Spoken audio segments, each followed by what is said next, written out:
वासुदेवा।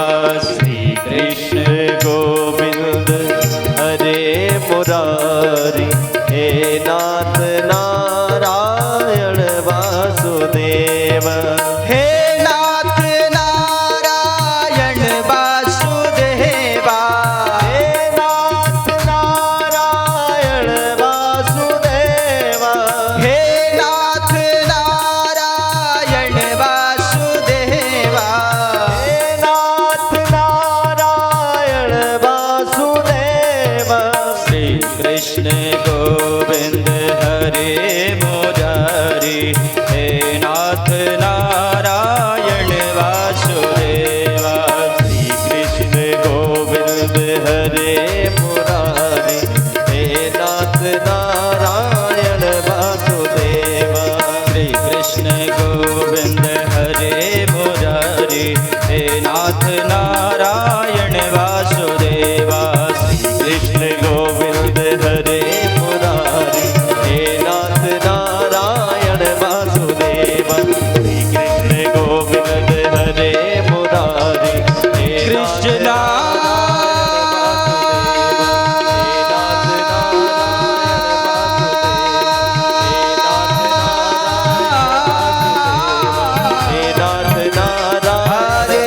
कृष्णा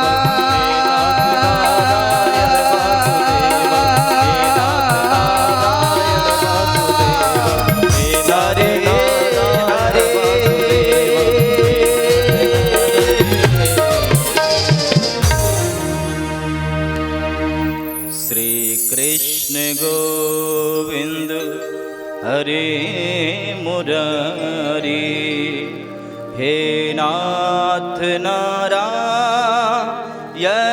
वासुदेवा।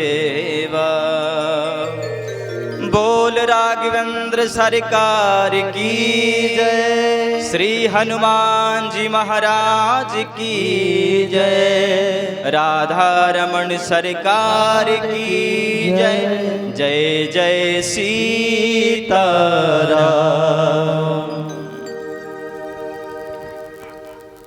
आज इस पावन पवित्र प्रांगण में समुपस्थित सभी माता बहन भाई बंधु, हमारे कमेटी के सभी सदस्यगण, अयोध्या नगरी से आए सभी आचार्यगण, शास्त्रीगण, व्यास मंच में विराजमान सभी कलाकार बंधु, वृंदावन धाम से आई हुई विदुषी जी, श्री रोशनी शास्त्री जी, अद्भुत कथा, और आप सब रोज आनंद ले ही रहे हो उनकी पवित्र वाणी को सुन करके। हमारे यज्ञाधीश गजेंद्र शास्त्री जी और इस कमेटी ने मिल करके अथक प्रयास, अथक मेहनत करके, बड़ा परिश्रम करके इस पावन कार्यक्रम को रखा है। सच पूछिए, इस धरा पे वर्तमान की समय में पवित्रतम स्थान और पवित्रतम नगरी बना देना एकमात्र साधन यज्ञ है। और ये झारखंड की ये पावन नगर जहां पे यज्ञ हो रहा है, हनुमत महायज्ञ याज्ञ, इस हनुमत महायज्ञ जो हनुमान जी चारों युगों में जिनका प्रताप है, चारों युग प्रताप तुम्हारा है प्रसिद्ध जगत उजियारा। कलयुग का देवता कौन? हनुमान जी। कल गुरुजी ने बता दिया था कि सबने और ना और देवता चित्त न धरई। हनुमान जी को अमरत्व प्राप्त है। जब अशोक वाटिका में माता सीता के पास गए तो हनुमान जी महाराज को मां जानकी जी ने वर प्रदान किया, अजर अमर गुण निधि सुत होऊं। हे गुण निधि के पुत्र, गुण निधि कौन? रघुनाथ जी। हर पत्नी अपने पति का एक प्राइवेट नाम रखती है, पर्सनल, उसी नाम से बुलाती है। तो माता जानकी जी भी राम जी का एक प्राइवेट नाम रखी थी, उस नाम से केवल वही बुलाती थी, गुड़ निधि, गुड़ निधि कह के बुलाती थी। तो आशीर्वचन दिया, वरदान प्राप्त कराया हनुमान जी को, अजर अमर गुड़ निधि सुत हो हूँ, हे गुड़ निधि के पुत्र, आज से तुम अजर अमर हो, ये वरदान मैं देती हूँ। इसलिए हनुमान जी चारों युगों में अगर कोई देवता एक है तो हनुमान जी। और सच पूछियो तो इस यज्ञ के माध्यम से इस नगर पे साक्षात हनुमान जी की कृपा बरस रही है, साक्षात हनुमान जी की कृपा बरस रही है। इसलिए आप सभी माता बहन भाई बंधु सभी से मेरा आग्रह है, श्रेष्ठतम समय को, अपने समय को देते हुए और समर्पण भाव से। कल मैंने कहा था कथा में, भगवान कहते हैं मुझे प्राप्त करने का मात्र एक साधन है। मुझे कौन प्राप्त कर सकता है? निर्मल मन जन सो मोहि पावा, मोहि कपट छल छिद्र न भावा। अगर भगवान को प्राप्त करना है तो अपने मन को निर्मल बना करके सच्चे हृदय और सच्चे मन से ठाकुर के चरणों में जाओ, आपका सदा मंगल ही मंगल होता रहेगा, सदा मंगल होता रहेगा। बोल राघवेंद्र सरकार की जय। कथा सुनने से क्या लाभ है? कथा हमें क्या देती है? कथा क्या प्रदान करती है? विचार करिएगा, हमें कथा से क्या लाभ? कथा जीव को कुछ दे या ना दे, कुछ प्रदान करे या ना करे, मगर कथा एक नई दृष्टि प्रदान करती है। कथा जीव को एक नई दृष्टि प्रदान करती है। जैसे आज के समय में पूरे वर्ल्ड, पूरे विदेश, वेस्टर्न वर्ल्ड, अमेरिका, जहां भी जाइए, एकमात्र लक्ष्य है क्या? उदर की पूर्ति करना। आज आप अमेरिका से पूछिए कि आप भारत को किस दृष्टि से देखते हो, आप दुनिया की किस दृष्टि से देखते हो, तो अमेरिका यही कहेगा, India is the biggest market, India बहुत बड़ा बाजार है। अगर यूरोप से पूछा जाए, वेस्टर्न वर्ल्ड से पूछा जाए, चीन से पूछा जाए कि तुम भारत को किस दृष्टि से देखते हो, तो कहेगा India is the biggest market, India बहुत बड़ा बाजार है। मार्केटिंग किसकी चलती है? अमेरिका की चलती है। बहुत बड़ा बाजार है, क्योंकि मार्केटिंग उसकी चल रही है। लेकिन अगर भारतवासियों से पूछा जाए, भारतवर्ष के लोगों से पूछा जाए कि ये बताओ तुम इस पूरी दुनिया को किस दृष्टि से देखते हो, तो भारतवासी कहेगा क्या? चरिता नाम तू वसुधैव कुटुंबकम। इस पूरी दुनिया को हम अपने परिवार की दृष्टि से देखते हैं, पूरी दुनिया को परिवार देखते हैं।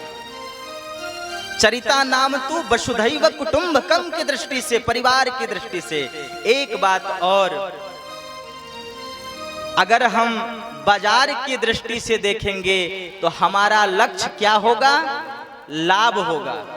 अगर हम बाजार की दृष्टि से दुनिया को देखेंगे तो हमारा लक्ष्य लाभ होगा। लेकिन इस दुनिया को हम परिवार की दृष्टि से देखेंगे तो हमारा लक्ष्य सेवा हो जाएगा, मात्र सेवा हो जाएगा। ये कथा मात्र इतना ही करती है, और कुछ प्रदान करे या ना करे, मात्र एक चीज प्रदान करती है। कथा क्या करती है? शास्त्रों को पढ़ने के बाद भी हम गलत कृत्यों को कर जाते हैं।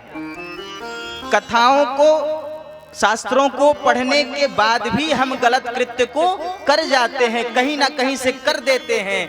लेकिन यदि निरंतर हम कथा सुनते रहे ना, तो पाप कृत्यों के स्वभाव से भी मुक्त हो जाते हैं, स्वभाव से भी मुक्त हो जाते हैं। ये कथा मात्र एक दृष्टि प्रदान करती है, और उसी दृष्टि को लेकर के यदि हम बैठें तो साक्षात हमारे जीवन में परमात्मा की कृपा की प्राप्ति है। इसलिए मेरे प्यारे, कल हम बड़ा सुंदर निवेदन कर रहे थे। गोस्वामी तुलसीदास जी ने सबकी बड़ी सुंदर वंदना करी, संतों की वंदना करी, गुरुदेव के चरणों की वंदना करी। गुरुपद रज मृदु मंजुल अंजन, नयन अमिय दृग दोष विभंजन। गुरुपद रज मृदु मंजुल अंजन, नयन अमिय दृग दोष विभंजन। श्री राम जय राम जय जय राम, श्री राम जय राम जय जय राम, श्री राम जय राम। गुरुदेव के चरणों के रज को अपने आंखों में लगाया। क्या करने के लिए? अपने नेत्रों को साफ करने के लिए। मैंने कल कहा था, दृष्टि का दोष हो जाए तो इलाज है, दृष्टिकोण का इलाज नहीं। दृष्टि खराब हो जाए तो इलाज हो सकता है, दृष्टिकोण खराब हो जाए तो कोई इलाज नहीं महाराज। अब तो धीरे धीरे कैंसर की भी दवा बनने लगी है, हॉस्पिटल खुलने लगे हैं। कुछ दिन पहले तक तो महाराज कैंसर की कोई दवा ही ना थी। ठीक उसी प्रकार से दृष्टिकोण खराब होने की अभी कोई हॉस्पिटल नहीं खुला है, कोई दवाई नहीं इसकी। तो दृष्टि खराब ना हो, इस दृष्टि को साफ करने के लिए गुरुदेव के चरण रज को आंखों में लगा लिया। और अयोध्या कांड में एक बार मन की सफाई करी। श्री गुरु चरण सरोज रजा, निज मन मुकुर सुधार। बरनौ रघुबर बिमल जसु, जो दायक फल चार।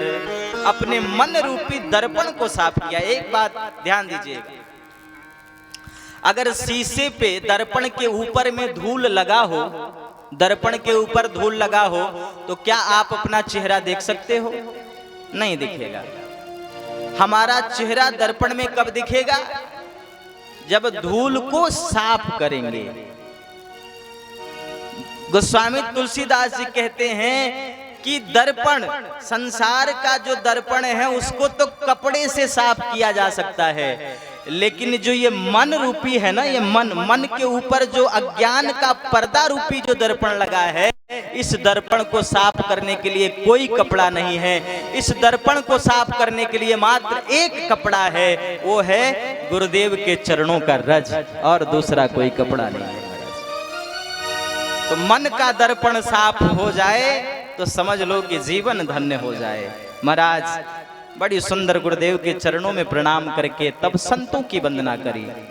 मुद मंगल में संत समाजू, जो जग जंगम तीरथ राजू। मुद मंगल में संत समाजू, मैं संत समाज की वंदना करता हूं। संत समाज क्या है? तीर्थराज है, जो जग जंगम, जड़ मतलब रुका हुआ और जंगम मतलब चलता हुआ। संत समाज क्या है? ये चलता फिरता तीर्थराज प्रयाग है। संत समाज चलता फिरता तीर्थराज प्रयाग है। किसी ने प्रश्न किया गोस्वामी जी से, महाराज अगर ये चलता फिरता तीर्थराज प्रयाग है तो प्रयाग में तो 3 संगम है नदियों का, 3 नदियों का संगम है। कौन कौन? गंगा, यमुना और सरस्वती। क्या आपके इस संत समाज में भी है क्या ये संगम? कहा हाँ है ना, ये हमारे संत समाज में भी है। कैसे, कौन सा है महाराज? तो कहा राम भगति जहाँ सुर सरी धारा। राम जी का जो भक्ति है ना, ये राम जी की भक्ति ही सुरसरी गंगा जी की धारा है। संत समाज में जो ये राम जी की भक्ति है, यही सुरसरी की धारा है, गंगा जी की धारा है। तो कहा अच्छा गंगा जी हैं, क्या यमुना सरस्वती भी है? तो कहा हाँ। सरसई ब्रह्म विचार प्रचारा। और वो जो ब्रह्म का विचार और प्रचार है ना, यही सरस्वती जी की धारा है। ब्रह्म का जो विचार और प्रचार है इस संत समाज रूपी तीर्थराज प्रयाग में ब्रह्म का विचार और प्रचार है, वही माता सरस्वती की धारा है। कहा अच्छा तो यमुना जी, तो कहा यमुना जी भी हैं। गोस्वामी जी कहते हैं हरि विराजती बेनी सुनत सकल मुद मंगल देनी। फिर कहा विधि निषेध में कलिमल हरनी करम कथा रवि नंदनी बरनी। रवि नंदनी सूर्य की पुत्री कौन है? यमुना जी। सूर्य पुत्री कौन है? यमुना जी। कहा कर्म कथा रवि नंदनी बरनी। कर्मों की जो कथा है ना, क्या अच्छा है क्या बुरा है, क्या करना चाहिए क्या नहीं करना चाहिए, ये जो कर्मों की कथाएं हैं वो कौन करती हैं? तो माँ यमुना करती हैं। इसलिए इस संत रूपी महासंगम में ये तीनों संगम विराजमान हैं। राम जी की भक्ति रूपी गंगा, ब्रह्म का विचार प्रचार रूपी सरस्वती और कर्मों की कथा को गायन करने वाली सूर्य पुत्री यमुना भी विराजमान है। ये तीनों का संगम है यहाँ पे, तीनों का संगम। कहा अच्छा महाराज तो प्रयाग में बट वृक्ष है, क्या आपके इस चलते फिरते तीर्थराज जो संत का समाज है उसमें कौन सा बट वृक्ष है? कहा बट वृक्ष भी है। कौन सा है महाराज? बट विश्वास अचल निज धर्मा। बट विश्वास अचल निज धर्मा। जो ये विश्वास है ना, ये विश्वास हमारा राम के प्रति, कृष्ण के प्रति, भगवान के प्रति, इंसान के प्रति जो हमारा विश्वास है, यही क्या है? यही बट वृक्ष के समान है महाराज, यही बट वृक्ष है। बट विश्वास अचल निज धर्मा तीरथ राज समा।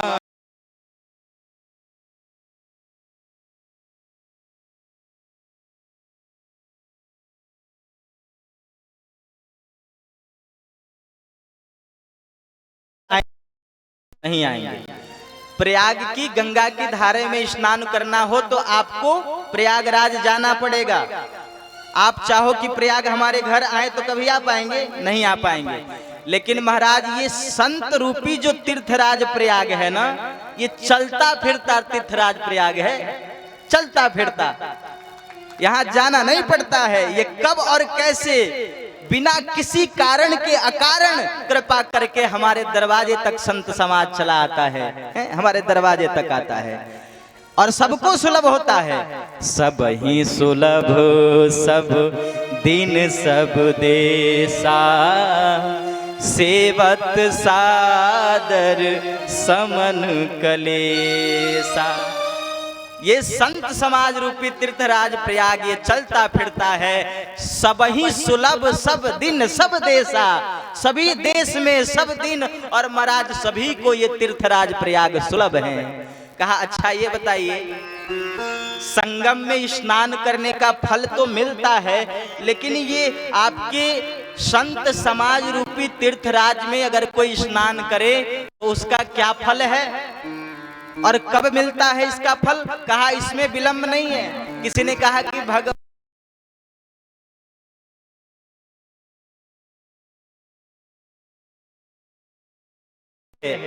इस संत समाज रूपी प्रयागराज में जो नहा लिया, डुबकी लगा लिया, जो उनका संग कर लिया, वो क्या हो जाता है? कौआ से कोयल बन जाता है महाराज। इसका प्रमाण तुरंत है।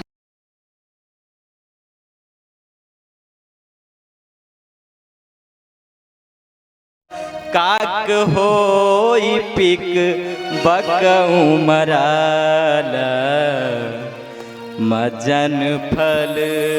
इनका संग जो कर लेता है महाराज उसका तत्काल फल है काक होई पिक बकऊ मराला। महाराज कौआ भी कोयल बन जाता है, कोयल बन जाता है। हनुमान जी पहुंचे लंका में।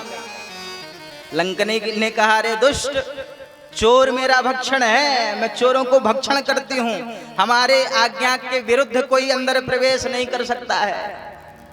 हनुमान जी ने कहा अच्छा, लगाई एक मुठिका, मुठिका एक महाकपि हनी। महाराज एक मुठिका लगाई, उसी समय स्वर बदल गया। जो कौवे की तरह कर कर कर रही थी वो हनुमान जी से निवेदन करती है, प्रभु प्रविशि नगर कीजिए सब काजा। हे प्रभु नगर में प्रवेश करिए और सारे कार्यों को संपन्न करिए। एक ही मुठका लगते महाराज स्वर बदल गए, कौवा से कोयल बन गई। तो ये सत्संग और संत की महिमा है महाराज। गोस्वामी जी ने संतों की वंदना करी। बंदौ संत समान चित, हित अनहित नहीं कोई।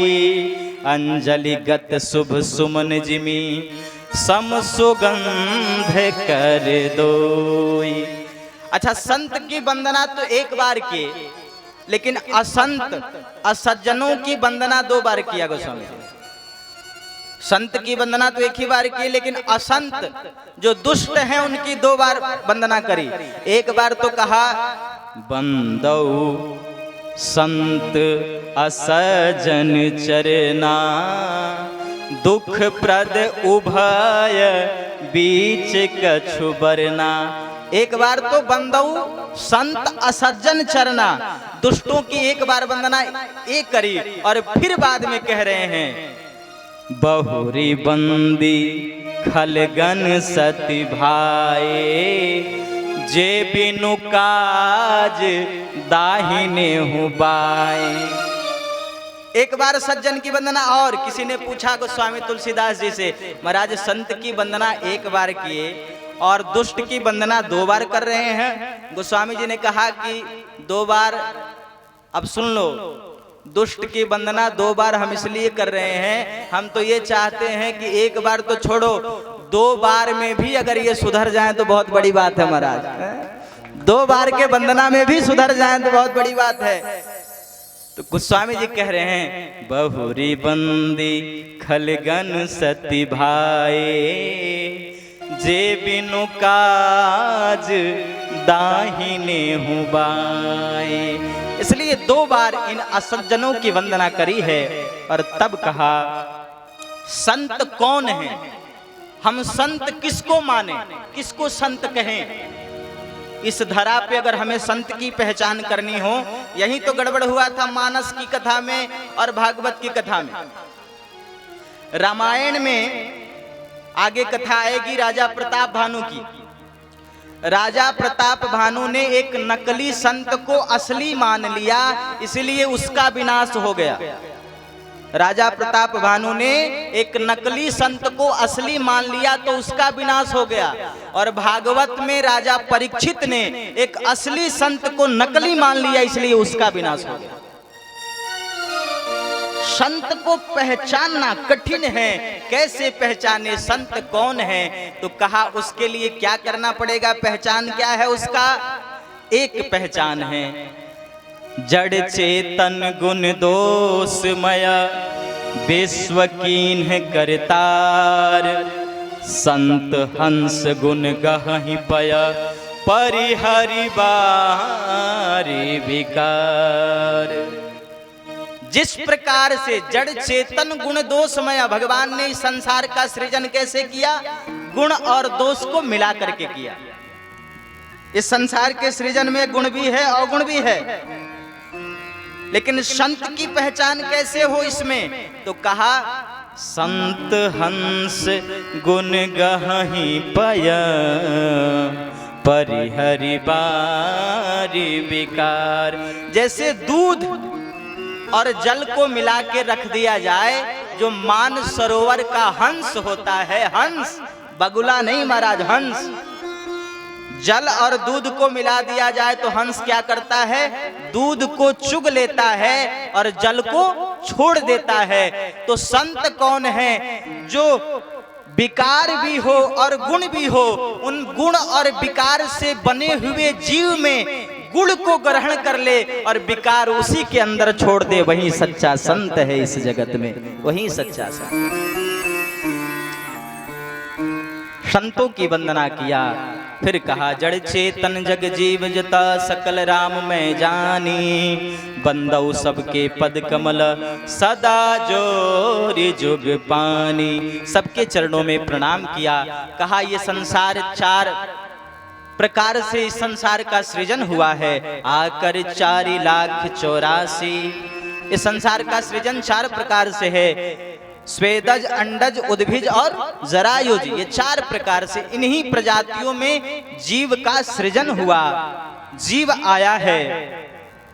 उसके बाद गोस्वामी जी कहते हैं ये सब कुछ लिखने के बाद एक शब्द कहा, देखो भैया मेरा कोई प्रभाव नहीं है, ना तो मैं ज्ञानी हूं, ना विद्वान हूं, और ना ही मेरे अंदर में ऐसी कोई सामर्थ्यता है कि इस मानस को मैं लिख सकूं। क्या कहा? कवि तो विवेक एक नहीं मोरे, सत्य कहूं लिखी कागज कोरे। कोरे कागज पे लिख दो महाराज, इसमें हमारी कोई कविता और कोई रचना नहीं है। आप जैसे न्यायालय में जाओ, आप कचहरी में जाओ, कोर्ट में, तो वकील आपको एक अपने वकील से मिलोगे किसी मुकदमा के लिए, तो वकील आपको क्या करता है, एक कागज दे देता है और कहता है कि आप इसके ऊपर सिग्नेचर कर दीजिए। तो आप पूछोगे वकील साहब मेटर, तो कहा मेटर हम बनाएंगे, मेटर की जरूरत आपको नहीं है, मेटर हम बनाएंगे, केवल आप सिग्नेचर कर दो। यहाँ कचहरी में आप जाते हो तो क्या होता है, वकील से मिले तो वकील कहता है केवल सादा कागज पे आप सिग्नेचर करिए, बाकी तो आप पूछोगे महाराज मेटर, तो कहेगा मेटर मैं बनाऊंगा।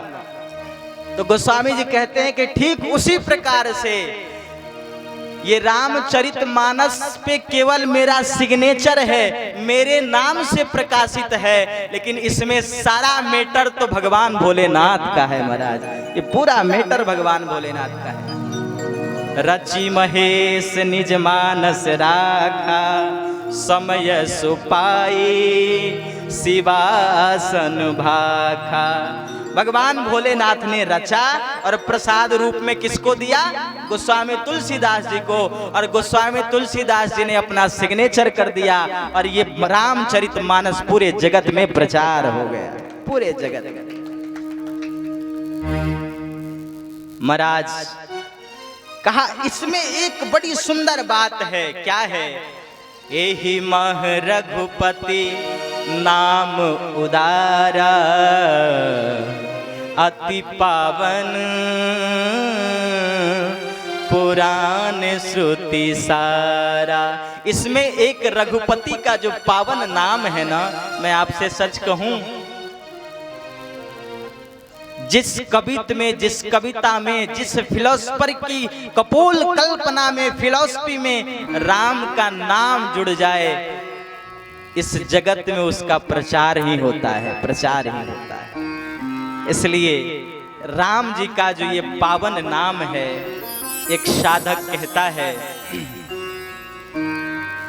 राम नाम अति मीठा है, कोई गा के देख ले।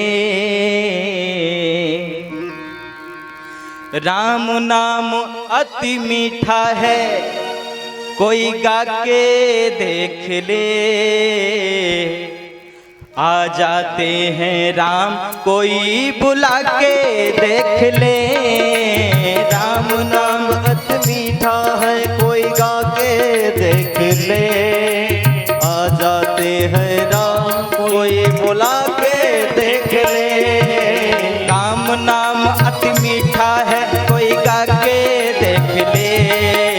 राम नाम अति मीठा है, कोई गा के देख ले।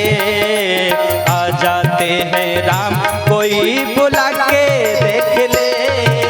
राम नाम अति मीठा है, कोई गा के देख ले। आ जाते हैं राम कोई बुला के देख ले। ताली बजा के, मीठी मीठी तालियों के साथ।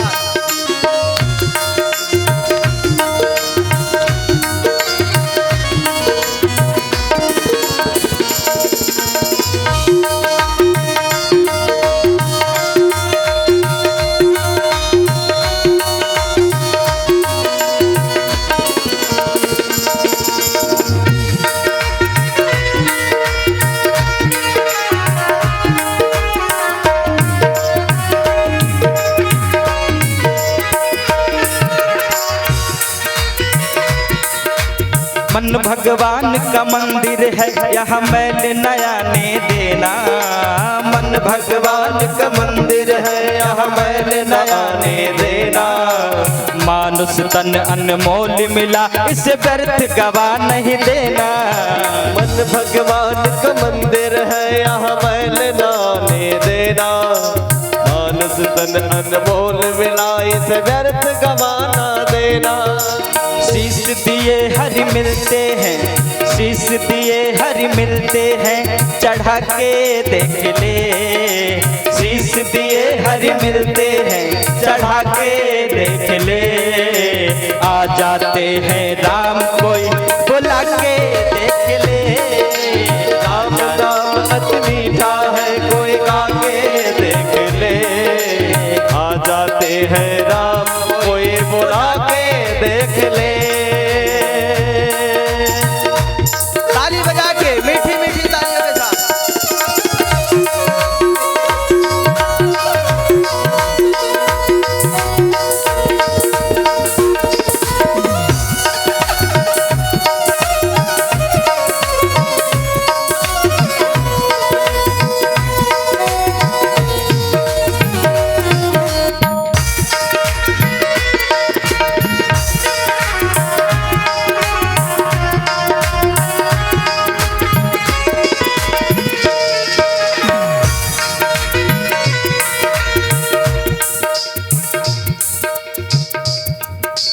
घर में हो अंधकार भरा, मेहमान कहाँ से आए।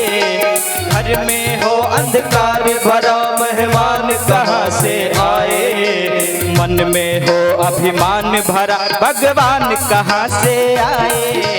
घर में हो अंधकार भरा, मेहमान कहाँ से आए।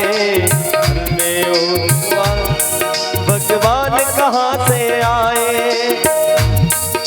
राम नाम की ज्योति को, राम नाम की ज्योति को जला के देख ले। राम नाम की ज्योति को जला के देख ले। आ जाते हैं राम कोई बुला के देख ले।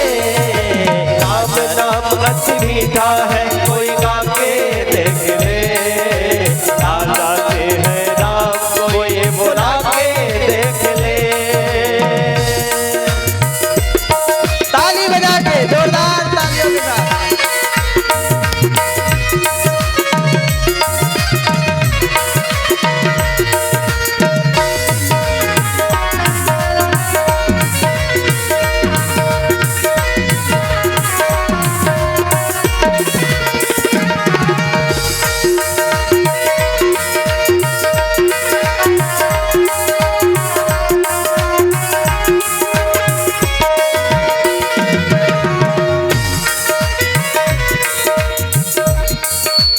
गिद्ध अजामिल गर्दगड़ गाने ऐसी करी कमाई।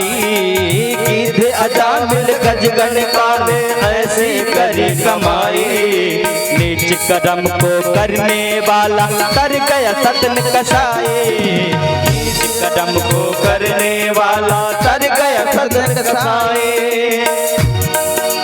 पत्थर से हरि प्रगटे हैं, पत्थर से हरि प्रगटे हैं, पत्थर से हरि प्रगटे हैं, बुला के देख ले।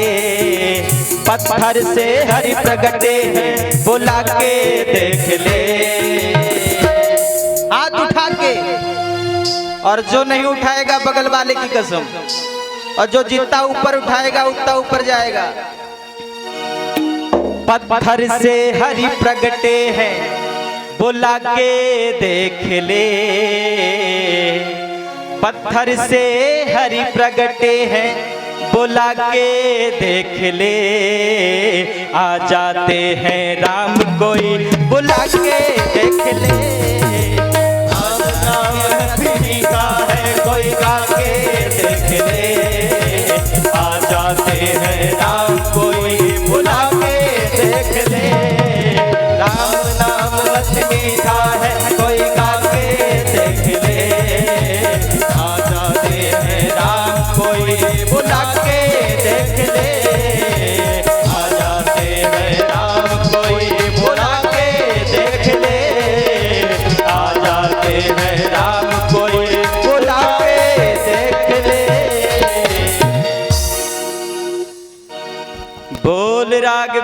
सरकार की जय। राम नाम अति मीठा है, कोई गा के देख ले। आ जाते हैं राम, कोई बुला के देख ले। कोई बुला के देख ले। भगवान को बुलाना है तो मात्र एक साधन है, प्रेम। प्रेम का मतलब ही समर्पण है। प्रेम का मतलब चाहना नहीं है। प्रेम का मतलब शोषण नहीं है। प्रेम का मतलब केवल समर्पण है। लेटर यल से प्रारंभ होता है, लव और लस्ट। लेटर यल से प्रारंभ होता है, लव और लस्ट। लव का मतलब हम आपसे बहुत प्रेम करते हैं, और लस्ट का मतलब आप हमसे कितना प्रेम करते हो। भगवान आपसे प्रेम कितना करता है ये बड़ी बात नहीं है, आप उससे कितना प्रेम करते हो ये बड़ी बात है। इस दुनिया में जिसने चाहना किया, इस दुनिया में जिसने शोषण किया, वो जीवन भर लस्ट ही करता रहा। लेकिन जिसने खुद को समर्पण किया, वो परमात्मा से जीवन भर लव ही करता रहा, लव ही करता रहा। प्रेम समर्पण का नाम है, प्रेम शोषण का नाम नहीं है। लस्ट करने वाला शोषण करता है, चाहना करने वाला शोषण करता है, लेकिन सच्चा प्रेम करने वाला तो खुद को समर्पण करता है। हमारा प्रेम की परिभाषा है। महाराज कहा, यही मह रघुपति नाम उदारा। इसमें एक पावन रघुपति का जो नाम है वो उदार नाम है, जो प्रेम से उससे समर्पित होकर के अगर चाह दे। सच्चाई यही है, भगवान की भक्ति ही प्रेम है। भक्ति क्या है पहले आप इसको समझें। शब्द चार है, भक्ति है, ज्ञान है, वैराग्य है, त्याग है, समर्पण। भक्ति क्या है? भक्ति को डिफाइन करना बड़ा मुश्किल है। किसी ने पूछा कि भक्ति की क्वालिफिकेशन क्या है, भक्ति का एजुकेशन क्या है, क्वालिफिकेशन क्या है, भक्ति को डिफाइन कैसे किया जाए। किसी ने कहा माला पहनाना भक्ति है, भोग लगाना भक्ति है, पूजा करना भक्ति है, श्रृंगार करना भक्ति है। क्या ये सब भक्ति है? का ना ना ना, ये डिमोशनल एक्टिविटी है, ये मात्र कृत्य है, क्रिया है। डिमोशनल एक्टिविटी, डिमोशन नहीं है। डिमोशन और एक्टिविटी दोनों में फर्क है। पूजा भी करिए, आरती भी करिए, श्रृंगार भी करिए, भोग भी लगाइए, ये क्या है? ये कृत्य है, एक्टिविटीज हैं। इनको करते रहेंगे तो हम डिमोशन तक पहुंच जाएंगे। अगर वहां पहुंच गए, भक्ति तक पहुंच गए तो क्या मिलेगा? भक्ति भक्त भगवंत गुरु चतुर नाम बपु एक, तिनके पद बंदन किए नासय विघ्न अनेक। अगर वहां तक पहुंच गए तो सारे विघ्नों का हनन हो जाएगा महाराज, सारे विघ्नों का हनन। कहा ज्ञान क्या है? हनुमान जी लंका की भरी सभा में रावण के दरबार में बैठ गए। वाल्मीकि रामायण का प्रसंग आता है। रावण पूछता है हनुमान जी से, कहते कपे, हे कपि तुम कौन हो? हनुमान जी चक्कर में पड़ गए महाराज, मैं कौन हूं? क्या मैं पवन पुत्र हूं? कहा नाना इससे पहले भी कुछ रहा हूं। तो क्या मैं अंजनी पुत्र हूं? कहा नाना इससे पहले भी कुछ रहा हूं। तो मैं क्या हूं? उसी समय माता जानकी के द्वारा जो मुद्रिका मिली थी, माता जानकी उस मुद्रिका में प्रकट होकर के बोध कराती हैं। और हनुमान जी ने रावण की बड़ी सभा में भुजा उठा करके बोल दिया, दासोहम कौशलेंद्रस्य, मैं भगवान श्री राम का दास हूं। फिर रावण कहता है, दास? दास कहीं का शलैब, तू दास है? हनुमान जी ने कहा, रावण तू काम का दास है, तू दाम का दास है, तू नाम का दास है। मैं केवल और केवल अपने श्री राम का दास हूं, केवल श्री राम का दास। दासोहम कौशलेंद्रस्य, मैं हूं क्या हूं तो राम का दास हूं। राम कथा जानना, 9 दिन में रामायण पूरी, 7 दिन में भागवत पूरी। राम जी के बारे में जानना ज्ञान नहीं है, कृष्ण के बारे में जानना ज्ञान नहीं है, अपने आप को जानना ज्ञान है। हम कौन हैं? बुद्ध कहते हैं आप दीपो भवा, भागवत में चर्चा आई, ज्ञानान जन सलाकया। ज्ञान क्या है? जागृत हो जाओ, अपने आप को पहचानो, हम कौन हैं, आप क्या हैं। बुद्ध की एक बार सभा बैठी, बुद्ध का भतीजा ही था आनंद। आनंद ने आकर के बुद्ध से प्रश्न किया, महाराज आज कुछ सुनाओ। बुद्ध ने कहा मैं सुनाऊं, क्या सुनाऊं।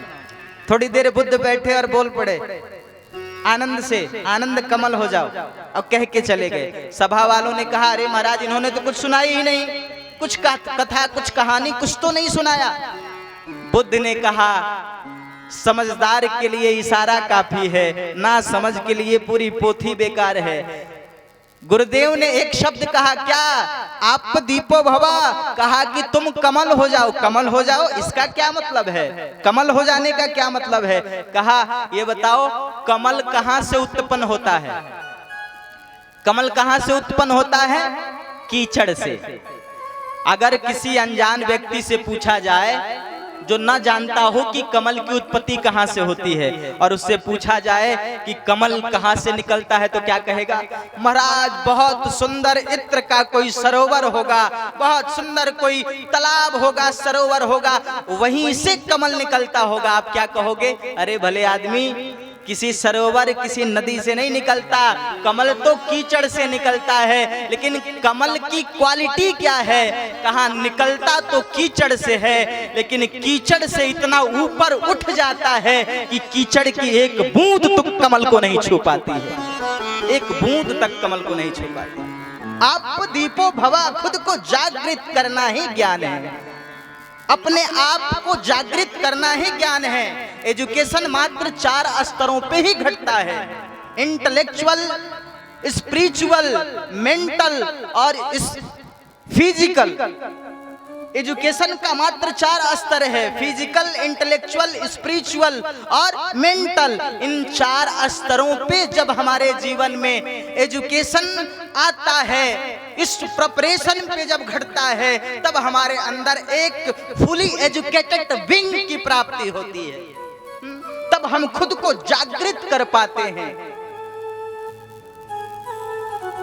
हम अपने जीवन में कितना स्टोर कर पा रहे हैं ये मायने रखता है। हम कितना अपने आप को संभाल, कितना बैलेंस कर पा रहे हैं ये मायने रखता है। केवल धन का बैलेंस, बैंक बैलेंस जमा करना ये बैलेंस नहीं है, ज्ञान का बैलेंस हमारे अंदर में कितना है ये महत्वपूर्ण होता है। विद्यार्थी जीवन के लिए, एक गृहस्थ जीवन के लिए ये जरूरी है। आपके जीवन में एजुकेशन का स्तर क्या है, आप कितना क्वालिफाइड हो, कितना पढ़ चुके हो, कितना जान चुके हो, कितना पढ़ना बाकी है। आज का समाज पीछे क्यों है? एजुकेशन का स्तर बड़ा डाउन है। आज भी भारत में 3 चीजों पे बहुत ज्यादा करप्शन है, शिक्षा, चिकित्सा और न्याय। किसी को अच्छी शिक्षा नहीं मिल पाती है, किसी को अच्छी चिकित्सा नहीं मिल पाती है, तो किसी को अच्छा न्याय नहीं मिल पाता है। आज भी भारत में ये करप्शन है, इसका बहुत बड़ा, शिक्षा, चिकित्सा और न्याय का। आप दुनिया में क्या करते हो, नहीं करते हो, क्या लेके आए हो, क्या लेके जाओगे, मतलब इससे नहीं है आप अपने जीवन में कितना एजुकेशन को प्राप्त कर रहे हो। हमने उस दिन कहा था, विलियम शेक्सपियर लिखता है, the world is stage and we are merely players.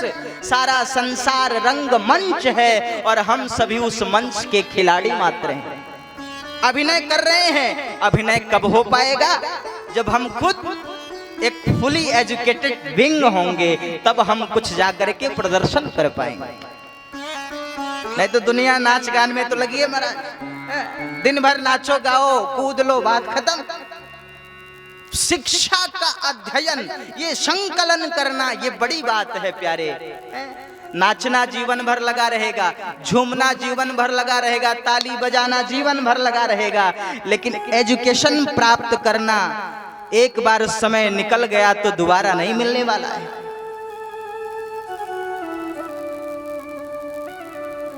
Arjun से गीता में कृष्ण ने यही कहा है।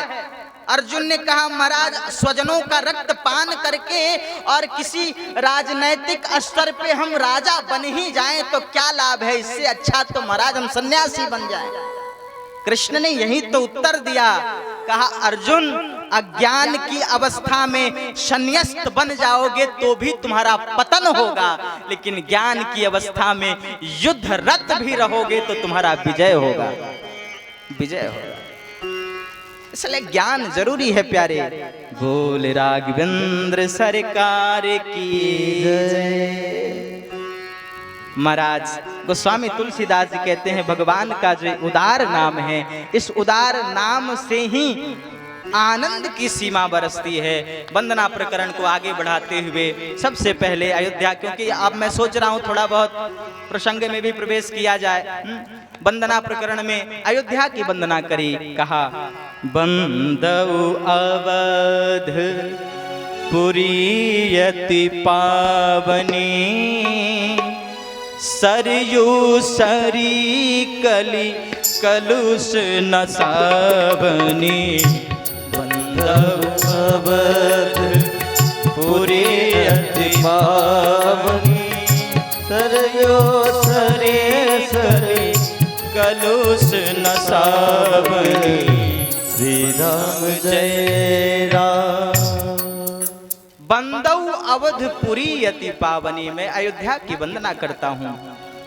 कौन सी अयोध्या? अवध वो जहां कभी कोई बध ना हो। अवध कौन क्या है? अवध धाम धामाधिपति अवतार रणपति राम, समस्त धामों का स्वामी यदि कोई है तो केवल अयोध्या धाम है। भगवान कहते हैं मम धाम दापुरी सुख राशि, मेरा धाम समस्त सुखों की राशि है। राशि का मतलब क्या? किसी वस्तु का संकलन, किसी वस्तु को ढेर लगा दिया जाए उसी को राशि कहते हैं। तो सुख की राशि कौन है? अयोध्या। सो सुख धाम राम वसनामा, अखिल लोक दायक विश्रामा। जो सुखों का धाम है, अयोध्या की वंदना करी। आइए पावन अयोध्या की वंदना हम सब भी करते हैं। सीताराम जी की प्यारी राजधानी लागे, सीताराम जी की प्यारी राजधानी लागे, महारानी लागे, मोहे मीठो मीठो सरजो जे को पानी लागे। सीताराम जी की प्यारी राजधानी लागे, महारानी लागे, मोहे मीठो मीठो सरजो जे को पानी लागे।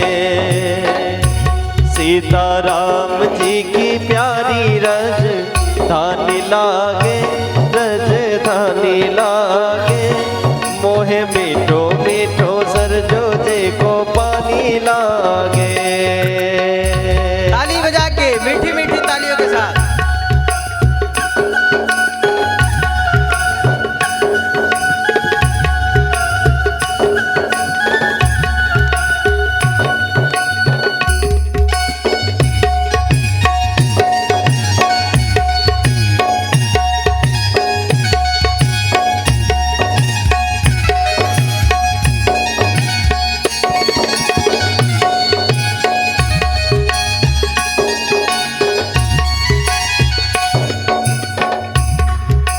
धन्य कौशल्या धन्य सुमित्रा, धन्य कैकेयी मैया, धन्य कौशल्या धन्य सुमित्रा धन्य कैकेयी मैया। धन्य भूप दशरथ के आंगन खेलत चारों भैया। धन्य भूप दशरथ के आंगन खेले चारों भैया। मीठे तोतले रसीले हाँ हाँ तोतले रसीले प्रभु के बाणे लागे महारानी लागे।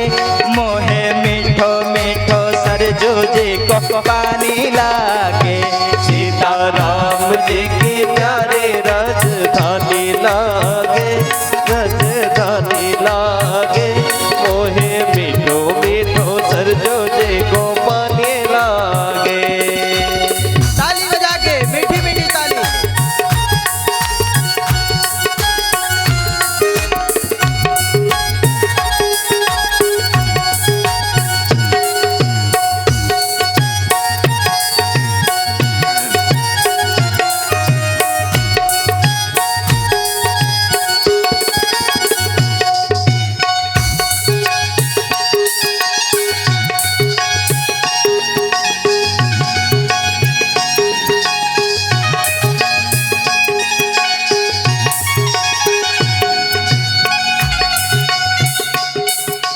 छोटी छावनी रंग महल हनुमान गढ़ी अति सुंदर। छोटी छावनी रंग महल हनुमान गढ़ी अति सुंदर। चारों भैया खेल रहे हैं कनक भवन के अंदर। छोटी छावनी रंग महल हनुमान गढ़ी अति सुंदर। चारों भैया खेल रहे कनक भवन के अंदर। मीठे तोतले रसीले हाय हाय तोतले रसीले प्रभु के बाणी लागे राजधानी लागे। मोहे मीठो मीठो सरजू जी को पानी लागे। सीताराम जी के प्यारे राजधानी लागे महारानी लागे। मोहे मीठो मीठो सरजू जी को पानी लागे।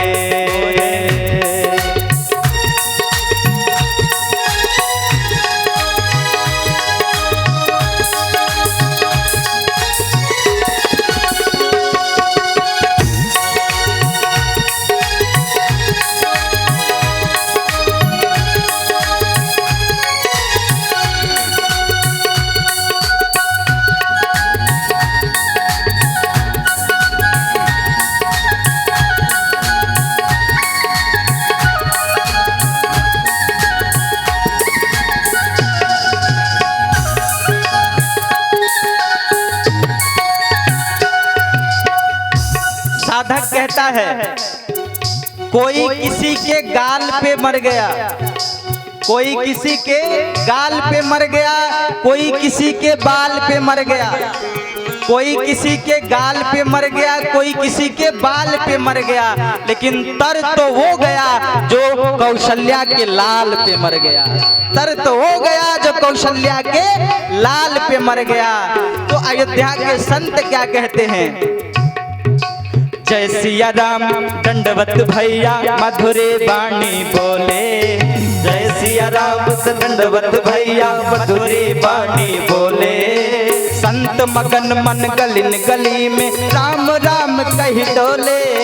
संत मगन मन गली गली में राम राम कही बोले। सीता राम जी की प्यारे हाँ हाँ राम जी के प्यारे राजधानी लागे महारानी लागे। मोहे मीठो मीठो सरजू जी को पानी लागे। मोहे मीठो मीठो सरजू जी को पानी लागे। मोहे मीठो मीठो सरजू जी को पानी लागे। मोहे मीठो मीठो सरजू जी को पानी लागे। बोले अयोध्या धाम की जय हो। राघवेंद्र सरकार की जय हो। अयोध्या की वंदना करी, दशरथ जी की वंदना किया, तीनों माताओं की वंदना करी, चारों कुमारों की वंदना करी, सबकी वंदना करके आगे बढ़े, नाम महिमा की वंदना करें। भगवान का नाम क्या करता है? बंदौ नाम राम राघुबर को। नाम करता क्या है? भगवान क्या करते, नाम क्या करते हैं? राम जी ने लंका जाने के लिए समुद्र में कटक बानरों को इकट्ठा करके पाषाण खंडों को ला ला करके बड़ा श्रम करने के बाद एक सेतु बांध बंधवाया। लेकिन नाम क्या करता है? नाम लेत भव सिंधु सुखाही। राम जी को परिश्रम करके समुद्र पे पुल बांधना पड़ा, लेकिन राम जी का नाम क्या करता है? नाम लेत भव सिंधु सुखाही। नाम लेने से भव सागर रूपी समुद्र ही सूख जाता है। और नाम क्या करता है? नाम का प्रभाव क्या है? नाम प्रभाव शंभु अभिनाशी, साज अमंगल मंगल राशि। नाम प्रसाद शंभु अविनाशी, जिसके नाम को रट करके कैसे रटते हैं? तुम पुनि राम राम दिन राती, सादर जपहूं अनंग आराती। तुम पुनि राम राम दिन राती। उस नाम के प्रभाव से क्या है? साज अमंगल मंगल राशि। साज कैसा है? नरमुंडों की माला, नरमुंडों की माला, शरीर में विभूति लपेटा हुआ, जटाओं को बांध करके ऊपर में गले में सर्प लगा करके ऊपर चंद्रमा, सर के ऊपर गंगा जी, अद्भुत भयानक वेश धारण किए हुए। साज अमंगल है, लेकिन करता क्या है? साज अमंगल मंगल राशि। साज तो अमंगल है, लेकिन मंगल की राशि है। इतना ही नहीं, नाम और क्या किया? ध्रुव सगलानी जपऊ हरि नाऊ,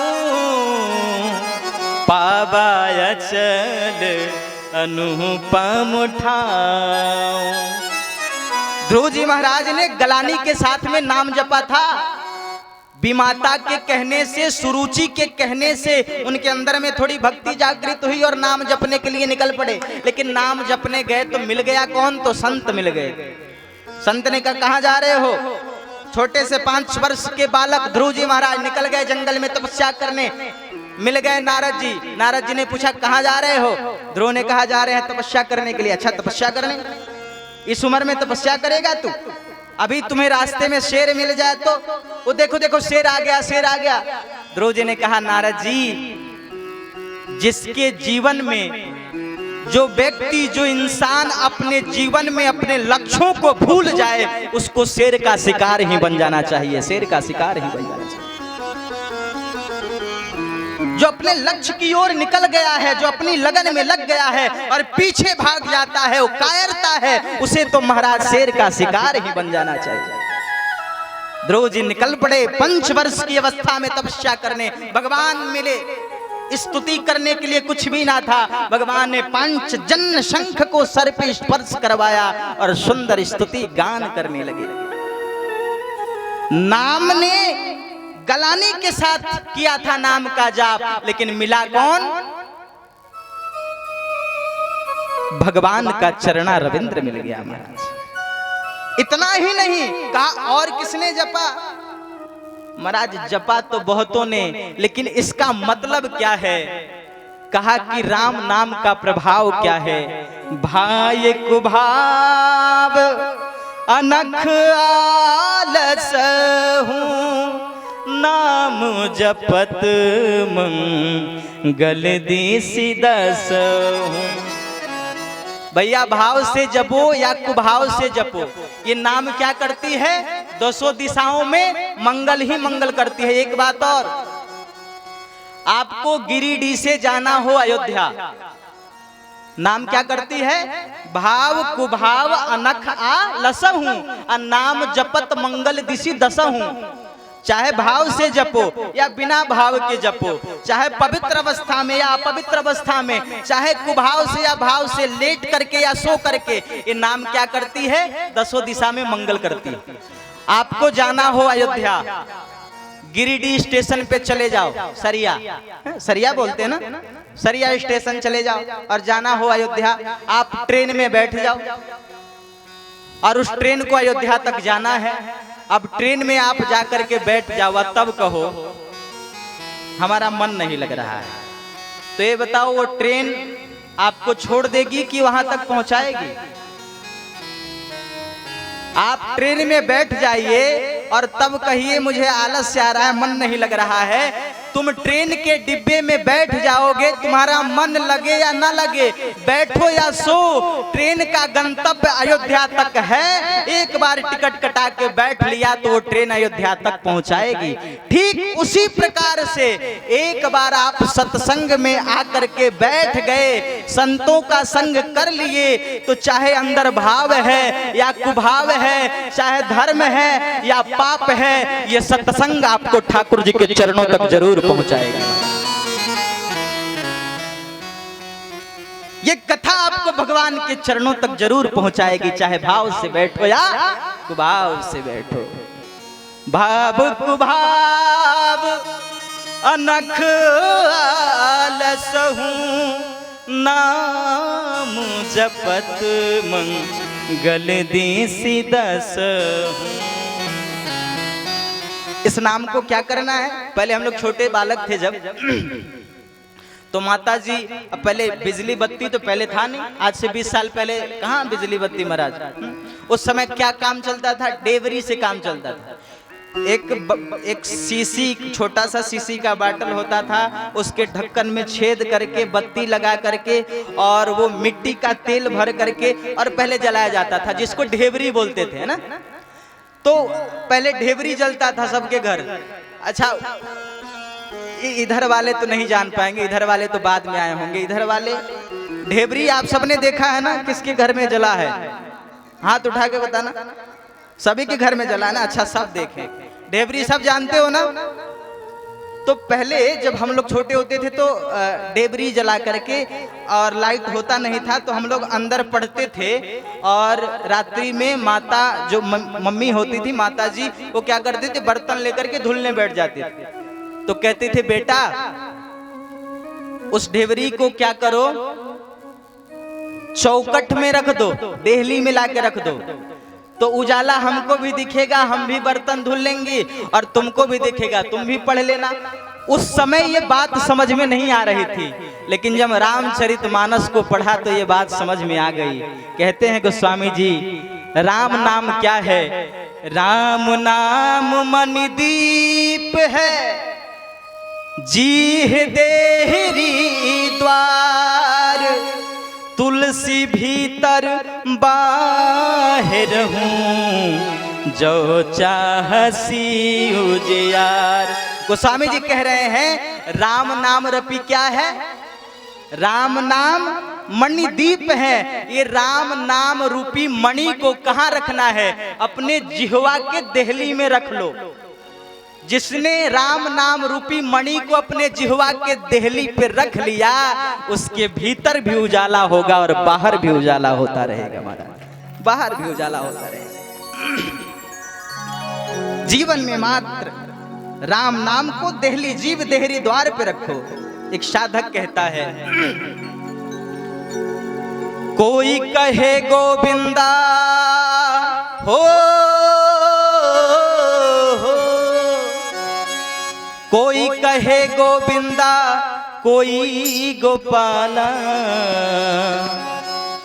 कोई कहे गोविंदा, कोई गोपाला, अरे मैं तो कहूँ सांवरिया बांसुरिया वाला, मैं तो कहूँ सांवरिया बांसुरिया वाला। कोई कहे गोविंदा हो, कोई कहे गोविंदा, कोई गोपाला, कोई कहे गोविंदा, कोई गोपाला, मैं तो कहूँ सांवरिया बांसुरिया वाला, मैं तो कहूँ सांवरिया बांसुरिया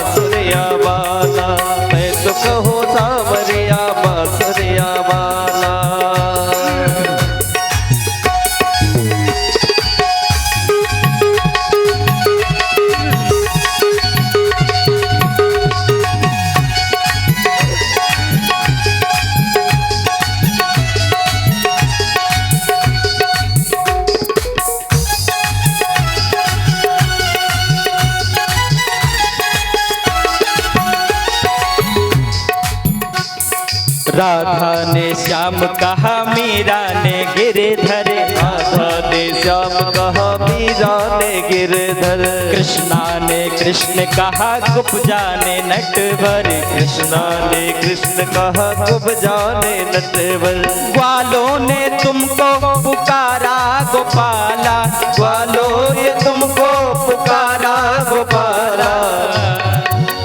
हाथ उठा के, और जो नहीं उठाएगा बगल वाले की कसम, और जो जितना ऊपर उठाएगा उतना ऊपर जाएगा। अरे ग्वालों ने तुमको पुकारा गोपाला, ग्वालों ने तुमको पुकारा गोपाला, मैं तो कहूँ सांवरिया बांसुरिया वाला, मैं तो कहूँ सांवरिया बांसुरिया वाला, मैं तो कहूँ सांवरिया बांसुरिया वाला। ताली बजा के मीठी मीठी।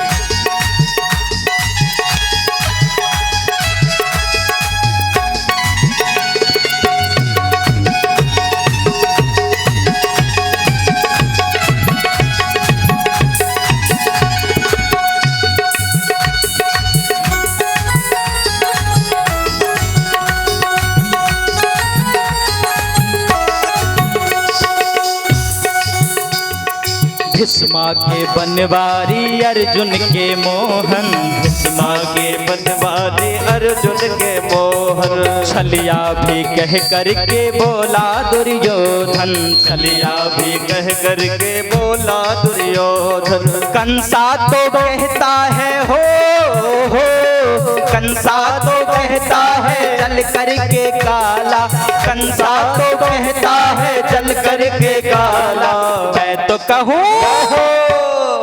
हाथ उठा के, अरे कंजूसों के सरदार उठा लो, अब पूरे पूरे, जो नहीं उठाएगा बगल वाले की कसम।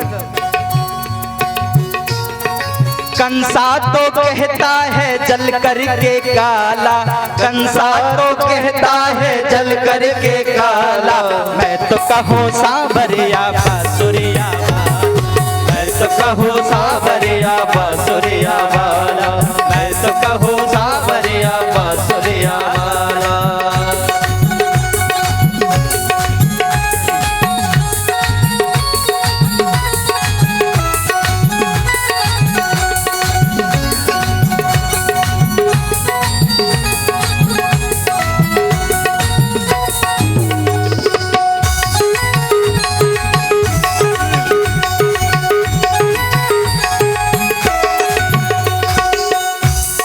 मैया तो कहती है सुन वो कन्हैया, मैया तो कहती है सुनो कन्हैया, घनश्याम कहते हैं बलदाओ भैया, घनश्याम कहते हैं बलदाओ भैया, सूरा की आंखों के हो, सूरा की आंखों के तुम हो उजाला, सूरा की आंखों के तुम हो उजाला।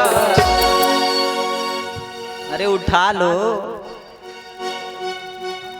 अरे सूरा की आंखों के तुम हो उजाला, सूरा की आंखों के तुम हो उजाला, मैं तो कहूँ सांवरिया बांसुरिया वाला, मैं तो कहूँ सांवरिया बांसुरिया वाला, मैं तो कहूँ सांवरिया बांसुरिया वाला, मैं तो कहूँ सांवरिया बांसुरिया वाला, मैं तो कहूँ सांवरिया बांसुरिया वाला, मैं तो कहूँ सांवरिया बांसुरिया वाला।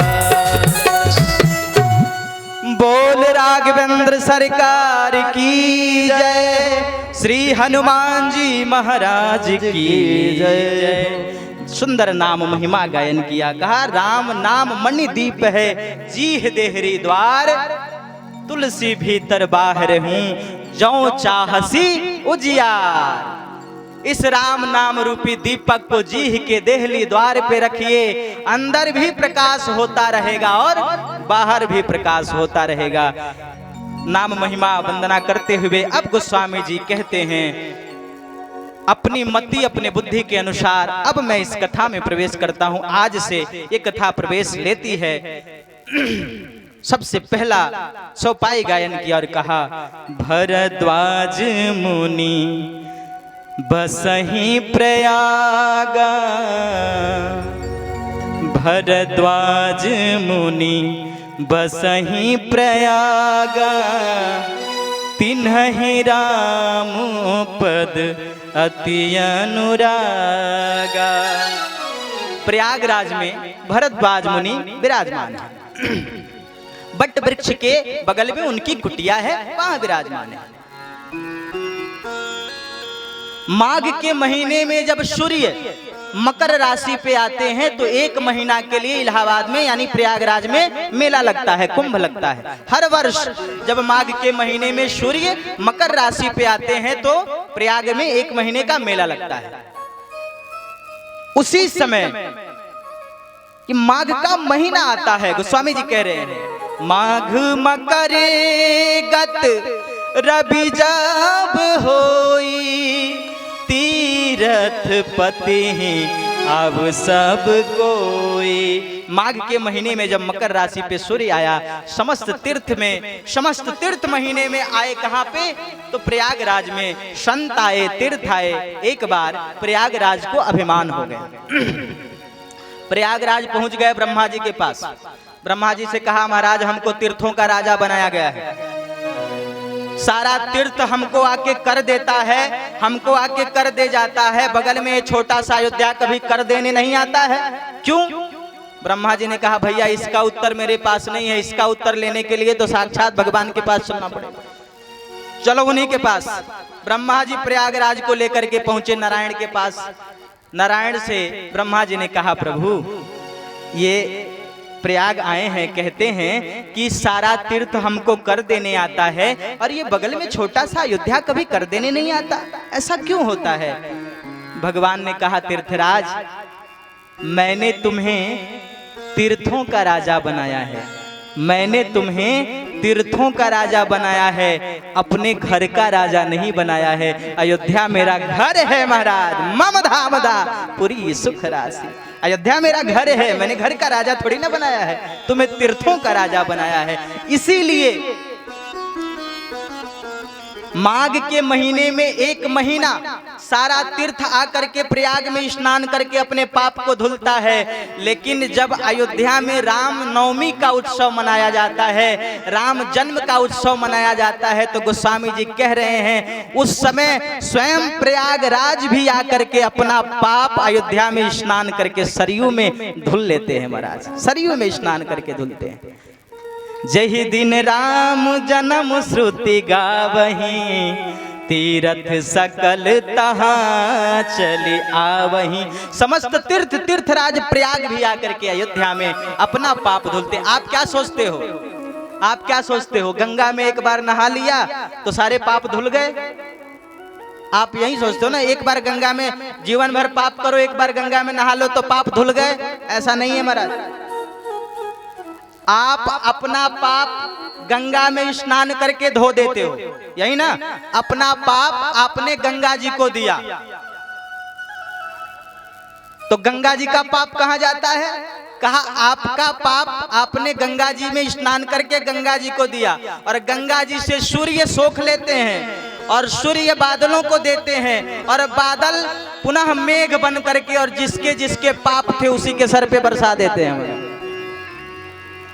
आप क्या सोचते हो, एक बार जीवन भर पाप किया, एक बार गंगा में नहा लिया पाप धुल गए? ना ना, ऐसा कभी मत सोचना कि गंगा में स्नान करने से पाप सब धुल गए। नहीं, गंगा में निरंतर स्नान करने वाले का भी पाप नहीं धुल सकता यदि वो कुकृत्यों से सुसज्जित है, और एक बार गंगा नहाने वाला का समस्त पाप मिट सकता है जो भगवान का चरणों का प्रेमी है, भगवान के चरणों का प्रेमी। इसलिए माघ के महीने में सभी तीर्थ आए, स्नान किया। स्नान करने के बाद में सब जाने लगे। उसी समय भरद्वाज मुनि आ गए। भरद्वाज आए, उनके गुरुदेव याज्ञवल्क्य जी आए। सब जाने लगे तो याज्ञवल्क्य जी के चरणों में भरद्वाज जी गिर गए। याज्ञवल्क्य मुनि परम विवेकी, बड़े विवेकी हैं, विवेकवान हैं। आप विचार करिए, बुद्धि और विवेक में फर्क है। आगे कथा आएगी, माता सीता का जब हरण हुआ उससे पहले की कथा, सीता जी ने राम जी से कहा कि प्रभु वो सोने का मृग जा रहा है ना, उस मृग का चर्म चाहिए हमें। विचार करना, वहां अगर कोई बुद्धिमान व्यक्ति रहेगा तो क्या कहेगा, कहीं सोने का हिरण होता है क्या? लेकिन वहां राम जी ने बुद्धि का परिचय नहीं दिया, वहां विवेक का परिचय दिया। वाल्मीकि रामायण में प्रसंग आता है, वाल्मीकि रामायण में लिखते हैं वाल्मीकि जी, असंभवम हेम मृगस्य जन्मः तथापि रामा लुलुभे मृगाया। असंभव है सोने के मृग का जन्म होना, लेकिन राम जी फिर भी उसके पीछे लोलुप होकर दौड़ रहे हैं। कहा ये बुद्धिमान का लक्षण नहीं है, ये विवेकवान का लक्षण है। कैसे? कहा आज की पत्नी अगर पति से कहे कि सुनो जी वो सोने का हिरण चाहिए मुझे, तो पति क्या कहेगा, अरे पागल हो, सोने का कहीं हिरण होता है, ये सब झूठा है, ये सब सोने का हिरण होता है। गोस्वामी जी कहते हैं राम जी अगर वर्तमान समय के लोगों के जैसे होते तो यही कहते, ये कहते तो बुद्धि की प्रबलता कही जाती, लेकिन यहाँ तो बुद्धि को छोड़ करके राम जी ने विवेक का प्रबलता दिखाया है। कहा आज विवाह के बाद पहली बार सीता ने हमसे कुछ मांगा है, अगर यही लाके न दूं तो मैं राम कैसा हूं, राम कैसा हूं। ये विवेक का प्रबलता, विवेकवान व्यक्ति वही कर सकता है, विवेक से काम लेता है। पत्नी को मनाना हो तो विवेक का इस्तेमाल करिए, बुद्धि का नहीं। बुद्धि का इस्तेमाल करोगे तो तुम्हारी बुद्धि से ज्यादा तो उनके पास बुद्धि रहती है, हमारा तुम्हारी बुद्धि फेल कर डालेंगी। इसलिए पत्नी को मनाना हो तो भैया बुद्धि का नहीं, विवेक का प्रयोग करो। बड़ी सुंदर चर्चा भई और कहा भरद्वाज जी के चरणों में प्रणाम किया, और प्रणाम करके तब कहा गुरुदेव एक निवेदन है। क्या निवेदन है? प्रभु आपसे एक निवेदन करना चाहता हूं, ये मेरी भूल है, लेकिन है क्या? नाथ एक संशय बड़ मोरे, हे नाथ एक मेरे मन में संशय है। क्या है? करगत वेद तत्व सब तोरे, आपके हाथों में वेदों का तत्व है, सार छुपा है। आपसे एक निवेदन है। क्या निवेदन है? प्रभु ये बताइए, हमने अगर मैं आपसे कह रहा हूं ना तो लज्जा भी आ रही है, डर भी लग रहा है। लज्जा किस बात की? ये सारा उम्र बीत गया, आज तक पता नहीं चला, और डर इस बात का कहीं आप ये ना सोच लें कि ये हमारी परीक्षा ले रहा है, इस बात का डर है। अच्छा पूछो ना, क्या पूछना चाहते हो? कहते हैं प्रभु एक राम अवधेश कुमारा, तीन कर चरित विदित संसारा। एक राम अवधेश कुमारा, एक चक्रवर्ती सम्राट महाराज दशरथ के पुत्र राम हैं या कोई दूसरे हैं महाराज। एक राम अवधेश कुमारा, तिनकर चरित विदित संसारा, जिनका चरित्र पूरे संसार में विदित है। ये राम वही हैं कि कोई दूसरे हैं? कौन से दूसरे? नारी विरह दुख लहे हूँ अपारा, भयहूँ रोष रन रावण मारा, भयहूँ रोष रन रावण मारा। क्या ये राम वही है जो चक्रवर्ती सम्राट महाराज दशरथ के पुत्र हैं या कोई और हैं? और कैसे? भयहूँ रोष रन रावण मारा, नारी विरह दुख लहूं अपारा। विरह इतना कि नारी के विरह में बन बन भटक रहे हैं और कह रहे हैं हे खग मृगे हे मधुकर श्रेणी, तुम देखी सीता मृग नैनी। हे खग, हे मृग, हे पशु पंछी लताओं पताओं, ये बताओ क्या तुमने मेरी सीता को देखा है? विरह इतना कि नारी के विरह में बन बन पत्नी के लिए भटक रहे हैं, और रोष इतना, क्रोध इतना कि महाराज रावण को मार दिया। क्या ये राम वही चक्रवर्ती सम्राट राम ही ब्रह्म है या कोई अपर कोई दूसरा है? अगर ब्रह्म है तो स्त्री के विरह में उनकी बुद्धि बावली कैसे हो गई? और अगर ब्रह्म नहीं है, अगर राजा के पुत्र हैं तो ब्रह्म कैसे, और ब्रह्म है तो उनकी बुद्धि बावली कैसे हो गई है? बस इतना ही बता दीजिए। जब इनका सुंदर प्रश्न सुना है याज्ञवल्क्य जी ने, तब भरद्वाज जी से कहा, मैं जान गया। क्या क्या प्रभु? राम भगत तुम मन क्रम बानी। मैं समझ गया तुम राम जी के भक्त हो मन और कर्म और वचन से। तुम पता है क्या करना चाहते हैं? चाहूं सुनई राम गुण गूढ़ा, किन्हु प्रश्न मन हूँ अति मूढ़ा। तुम ऐसा प्रश्न किए हो मानो कोई मूढ़ हो, ऐसा अज्ञानी जान पड़ते हो। आओ मैं तुम्हें वो सत्संग, वो कथा सुनाता हूँ मैं अपनी बुद्धि के अनुसार। लेकिन जो उमा रमण जो है भगवान भोलेनाथ, जो उमा जी को सुनाए हैं, वो कथा मैं तुम्हें सुनाने जा रहा हूँ। बड़ी प्रार्थना करी है महाराज। एक बात समझिएगा, प्रार्थना, श्रवण, मनन और उसके बाद चिंतन और उसके बाद deliver. One who can receive from their ears. 3 पद्धति है मात्र, केवल 3 पद्धति है। One who can receive from their ears, कानों से सुनना, अपने अंदर में उतारना और एक दूसरे को डिलीवर कर देना। मात्र 3 पद्धति है। किसी से सुन लो, अपने हृदय में उतार लो और डिलीवर कर दो। कहा ये पावन कथा में हम प्रवेश करें। एक बार त्रेता जुग माही, शंभु गए कुंभज ऋषि पाही। एक बार त्रेता जुग माही, शंभु गए कुंभज ऋषि पाही। संग सती जग जननी भवानी, संग सती जग जननी भवानी। पूजे ऋषि अखिलेश्वर जानी, पूजिए ऋषि अखिलेश्वर जानी।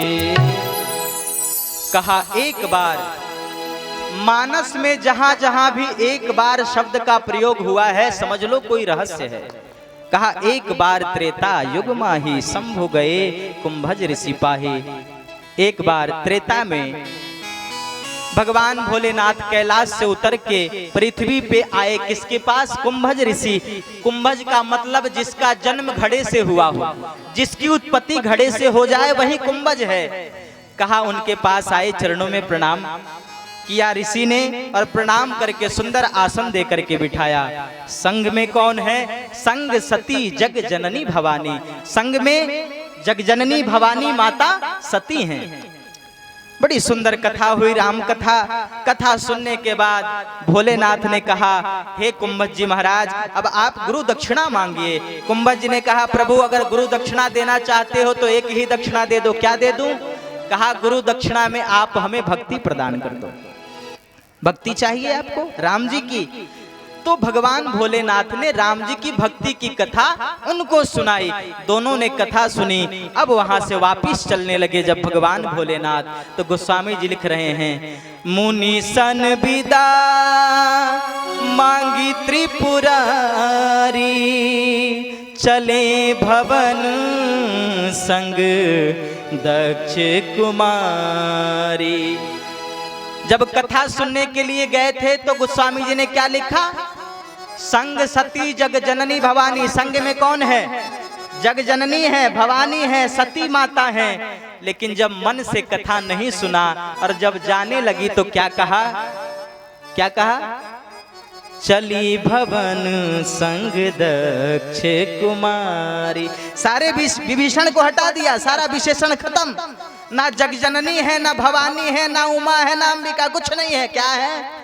ये मात्र दक्ष की पुत्री हैं, दक्ष कन्या हैं, दक्ष चतुर हैं, इसलिए ये भी चतुराई जानती हैं। एक बात का ध्यान दीजिएगा, बड़ी गूढ़ बात है।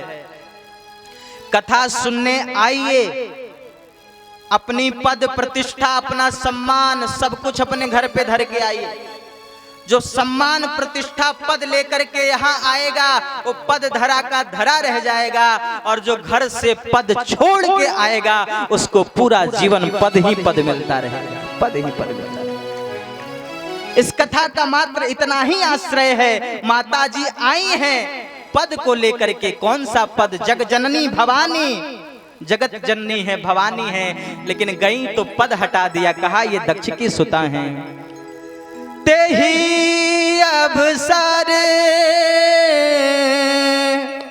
भजन मही भारा, तेहि अवसर,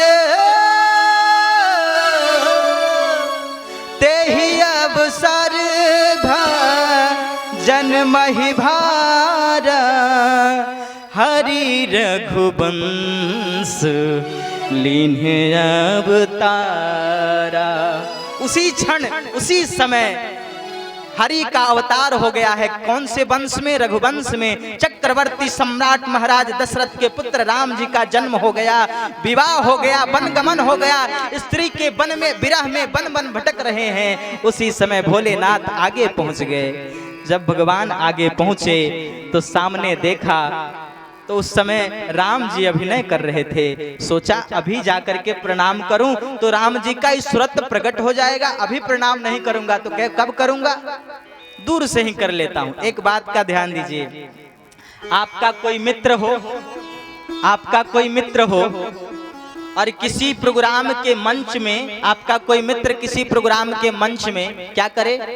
करोड़पति हो और कटोरा लेकर के भिखारी का अभिनय कर रहा हो, और आप मंच में आके खड़े होकर माइक से बोलने लगो, अरे यार तुम करोड़पति होके भीख मांग रहे हो, तुम्हारा सारा अभिनय बेकार हो जाएगा, सारा अभिनय खराब हो जाएगा है? तो कहा कि अभी जाऊंगा तो भगवान का सूरत प्रकट हो जाएगा, अभी नहीं जाऊंगा। तो दूर से ही प्रणाम किया। गोस्वामी जी कह रहे हैं, जय सच्चिदानंद जग पावन, जय सच्चिदानंद जग पावन, अस कहीं चले हूँ मनोज न सावन। दूर से ही प्रणाम किया। हे सच्चिदानंद भगवान, आपको मैं प्रणाम करता हूँ। जय सच्चिदानंद जग पावन, अस कहीं चले हूँ मनोज न सावन। मनोज मने कामदेव को मर्दन करने वाले भगवान शिव प्रणाम करके आगे बढ़े, आगे बढ़े। शरीर पुलकित हो रहा है, शरीर में रोमांच छा रहा है। सती माता पूछने लगी, प्रभु ये कौन है जिनको प्रणाम करके आप इतने प्रफुल्लित हो रहे हैं, इतने रोमांच हो रहे हैं, आपका शरीर पुलकित हो रहा है, नेत्रों से अश्रुपात हो रहे हैं। भगवान भोलेनाथ ने कहा, देवी ये वही राम हैं जिनकी कथा अभी अगस्त जी ने हमें सुनाई और हमने अगस्त जी को सुनाई। अच्छा, फिर भी नहीं मानी। एक बात है, माताओं के अंदर में ना ये स्वाभाविक है संदेह करना। अपने आगे किसी की सुनती नहीं महाराज, माताएं अपने आगे किसी की नहीं सुनती। तुम चाहे कुछ भी समझा लो, वो बाद में कहेंगे हमें ये करना है तो करना है, बस तुम जो जान करना है करो। तो कितना भी समझाया सती मैया को नहीं मानी। भगवान भोलेनाथ ने कहा, देवी जब नहीं मानोगी तो एक काम करो ना, इसी बट वृक्ष के नीचे मैं बैठा हूं और तुम एक काम करो, तुम जाओ। कहां जाऊं? तुम ही जाकर के परीक्षा ले लो। बस 2 मिनट ले लो क्या?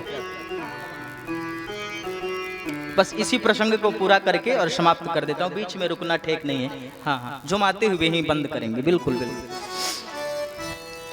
तो महाराज क्या हुआ? कहा क्या? अगर नहीं मानती हो तो एक काम करो, तुम ही जाओ ना, परीक्षा लो। कैसे परीक्षा लो? जो तुम्हारे मन अति संदेह तुम्हरे मन अति संदेह तो किन जाए परीक्षा ले। अगर तुम्हारे मन में इतना ही संदेह है तो जाकर के परीक्षा क्यों नहीं ले लेती हो? जब तक तुम लौट के नहीं आओगी तब तक मैं यहीं बैठा रहूंगा, इंतजार करता रहूंगा। माता जी चल पड़ी। आगे से राम जी आ रहे हैं, लक्ष्मण जी पीछे पीछे आ रहे हैं। अब मैया सती ने सोचा कि मैं क्या करूं, परीक्षा कैसे लूं? तो सोचा क्या करूं, सीता जी का वेश बना लिया। कहा इस समय राम जी सीता जी की खोज में निकले हैं, अगर सीता का वेश बना के जाऊंगी तो इसी में परीक्षा हो जाएगी। अगर वो मनुष्य होंगे तो दौड़ के आएंगे, अरे राम सीता तुम कहाँ दौड़ी, तुम कहाँ आ गई, मैं तुमको कब से ढूंढते परेशान था। लेकिन यदि ये ब्रह्म होंगे तो हमें पहचान लेंगे। सीता का वेश धरा के आगे चल पड़ी। अब सीता जी राम जी के साथ चलती थी तो कैसे चलती थी? आगे आगे राम जी, बीच में सीता जी और पीछे पीछे लक्ष्मण जी। लेकिन यहाँ ये सती सीता कैसे चल रही हैं? तो सती जी ने सीता का वेश बना करके और वहां राम जी आ रहे हैं और राम जी के आगे आगे चलना शुरू कर दिए। अब बताओ मूर्ख आदमी होगा वो भी पहचान जाएगा कि ये सीता नहीं सती है। सीता होती तो राम जी के पीछे चलती, लेकिन ये तो सती का वेश बना के आई थी। किसी राम जी तो बाद में कुछ कहे, लक्ष्मण जी पहले से कुछ आ गए और बोल पड़े। लक्ष्मण जी ने सोचा कि भैया नहीं बोल रहे तो मैं ही बोल लूं। लक्ष्मण जी कह रहे हैं, लक्ष्मण दीख उमाकृत बेसा, लक्ष्मण दीख उमाकृत बेसा, चकित भये भ्रम हृदय विसेखा। लक्ष्मण जी कौन है? उपासक हैं। लक्ष्मण जी कौन है? उपासक हैं। लक्ष्मण जी भूत भविष्य और वर्तमान तीनों को जान रहे हैं। इन्होंने देख लिया। गोस्वामी जी कह रहे हैं यहाँ ना सती का नाम लिया ना सीता का नाम लिया, यहाँ किसको देखा लक्ष्मण जी ने? लक्ष्मण दीख उमाकृत बेसा। ना सीता को देखा ना सती को देखा, लक्ष्मण जी ने देख लिया यही सीता यही सती थी, अब सीता बन के आई हैं, अब यही शरीर छोड़ेंगी और आगे उमा बन करके आने वाली हैं। इनका भविष्य भी देख लिया हमारा। लक्ष्मण दीख उमाकृत बेसा। राम जी के सामने सीता का वेश धारण करके सती जी आई। उसी समय गोस्वामी जी कह रहे हैं, प्रभु कह रहे हैं, जोरी पानी प्रभु कीन प्रणामो, पिता समेत लीन निज नामो। भगवान ने हाथ जोड़ा, कहा माता जी प्रणाम, मैं अवध नरेंद्र चक्रवर्ती सम्राट महाराज दशरथ का पुत्र हूं, मेरा नाम है राम। लेकिन माता जी आप इस जंगल में अकेले कहां भटक रही हैं? वृषकेतु भोलेनाथ कहां हैं? अब जैसे कहा राम जी ने कि प्रभु भोलेनाथ कहां हैं, सती समझ गई कि राम जी ने हमारी सारी लीला जान ली महाराज। अब सती सकुचा करके वहां से लौट रही हैं तो राम जी ने एक अद्भुत चरित्र की रचना करी। राम जी ने एक स्वरूप को प्रकट किया। जब पीछे मुड़ करके सती ने देखा तो चार भुजा धारण करके बगल में सीता राम लक्ष्मण तीनों सिंहासन में बैठे हैं। बड़े बड़े धीर मुनीश मुनि सब के सब चवर डुला रहे हैं। पीछे देखा तो राम जी, आगे देखा तो राम जी। अब इस समय राम जी ने प्रभुत्व को प्रकट इसलिए किया, सीता जी को साथ में इसलिए दिखाया कि सती को भ्रम था कि सीता के वियोग में राम जी भटक रहे हैं। इसलिए राम जी ने कहा कि अब सीता को तुम देख लो, मेरा कोई वियोग नहीं है, हम सदा उनके साथ वैकुंठ में निवास हैं। ये तो मेरा अभिनय हो रहा है, ये हमारा अभिनय हो रहा है हमारा। दिखा दिया। पीछे देखा राम जी, आगे देखा, ऊपर देखा, सकुचा के बैठ गई। उसी समय राम जी ने अपने प्रभुत्व को कम किया, आंख खोली, देखी कोई नहीं है। राम जी दूसरी ओर निकल पड़े थे। दौड़ के आई, भगवान भोलेनाथ के चरणों में प्रणाम किया। अब भोलेनाथ ने पूछा, देवी परीक्षा लिया? कैसे लिया, कुछ हमें भी बताओ। तो माता जी ने कहा, मैंने कोई परीक्षा नहीं लिया महाराज। अच्छा नहीं लिया तो क्या किया?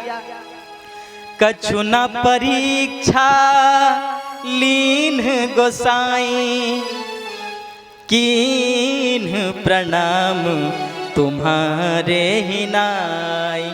प्रभु मैंने कोई परीक्षा नहीं ली, आपने दूर से प्रणाम किया।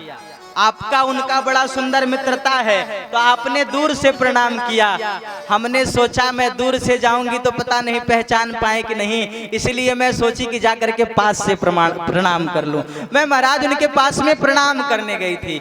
कछु ना परीक्षा लीन गोसाई, कीन्ह प्रणाम तुम्हारे ही नहीं। आप ही की तरह प्रणाम किया। तीनों नेत्र खोल करके जब तीसरा नेत्र देखा, शिव जी ने देख लिया इनके चरित्र को, और जब देखा तो समझ गए। उसी समय मन में संकल्प कर लिया, हम अपनी वाणी को यहीं विराम देते हैं क्योंकि हमारा समय हो चुका है और गाड़ी भी आ गई है। तो एक कथावाचक आ जाए और दूसरा कथावाचक बैठा रहे, ये शोभा नहीं देता है। आइए एक प्यारा सा भजन, उसके बाद तुरंत आप सब लेके आए। Hello hello,